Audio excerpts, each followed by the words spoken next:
মৌমিতা কর্মকার। আচ্ছা, এই ঠিকানাটা proper? Boinchi, Pirtala, post office হচ্ছে বইচি, থানা পান্ডুয়া, আর জেলা হুগলি। আচ্ছা, আপনার শারীরিক সমস্যা কি ছিল যদি একটু শর্টে বলেন? কোমরে প্রবলেম ছিল, পিঠে ব্যথা ছিল, রক্তে বাত আছে, ভিটামিন D3 কম আছে।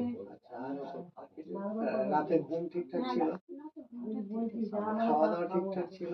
খাওয়া দাওয়া একটু খেলে উল্টো পাল্টা খেলে গ্যাস অম্বল হতো। গ্যাস অম্বল হয়ে যেত। আচ্ছা, এটা কতদিনের সমস্যা ছিল? 4-5 বছরের। 4-5 বছর। আচ্ছা, আপনি যে এই সমস্যার জন্য অনেক ডাক্তার নিশ্চয়ই দেখিয়েছেন, সেখান থেকে কিছু উপকার পেয়েছেন? পেয়েছি, কমে একটু কমেছে, আবার যাকে তাই যেমনকার তেমন ব্যথা। মেডিসিনের পাওয়ার শেষ হয়ে গেল, রোগটা আবার ব্যাক করছে। আচ্ছা, আমাদের যে ফরমেশন এই দুটো খাচ্ছেন, ফাইটোসাইন আর জয়, ধরুন একটু এটা কতদিন খাচ্ছেন? 3 মাস। এই 3 মাসে আপনি কতটা উপকার পেয়েছেন? অনেকটাই উপকার পেয়েছি। মানে কেমন আপনার হাঁটা চলা করতে পারছেন? হ্যাঁ, ব্যথাটা মানে কম আছে।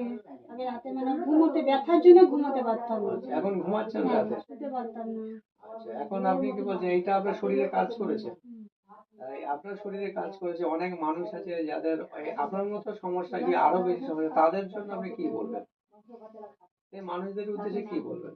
তাহলে বলবি না খেতে, তারপর ভালো হয়ে যাবে, সুস্থ হয়ে যাবে তাড়াতাড়ি। তাহলে একবার ধন্যবাদ মরিঙ্গো বলেন। ধন্যবাদ। Thank you.